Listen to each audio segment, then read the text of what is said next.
Guys, ito yung favorite garden tool ko, guys. Pruner.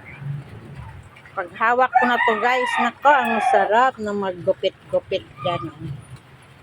May mga, pag nakakita ko ng mga tuyong dahon or tuyong vines, yan, ginugupit ko yun, guys, sa gaya yun, guys. Meron na, no? Kung wala lang ulan, guys, lapitan ko na yan. Kasi wala na rin yan pag ganyan.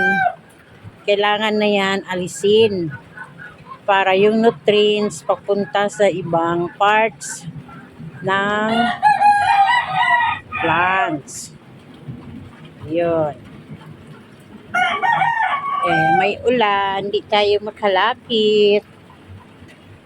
Meron palang flowers ng ano doon, guys. Meron palang bulaklak ng kalabasa. Kuha tayo ng pang-ano, guys, silong. Ano yun? Ito, guys, so. Hindi tayo makita. Yung yellow na yan, yung dilaw na yan. Bulaklak ng kalabasa. Yun, guys, hindi yun.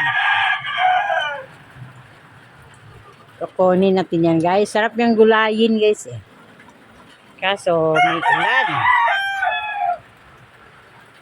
Hanap tayo ng payong.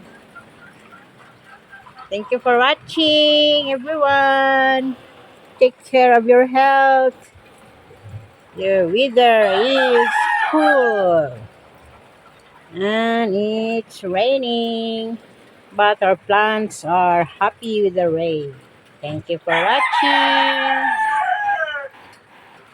Nice din, guys, pag naulan. Kasi makakalibre tayo ng dilig. Nakakalibre ng tubig at energy sa pagdidilig. Yan din ang gusto ng ating mga tanim.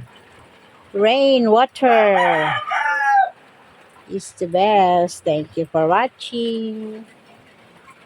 Tang, tang, tang, tang, tang, tang, tang. Ang dami ko pang ligpitin, guys. Oy. Tapos ko sana, kaya lang, ulan na eh. Next time again. Thank you for watching. May seedlings pa tayo dito, guys. Ilabas natin para maulanan. Tinago ko yan para hindi maarawan kasi bagong transplant lang sila, guys. Yan. Ngayon, umuulan man. Paulan na natin. Ayan.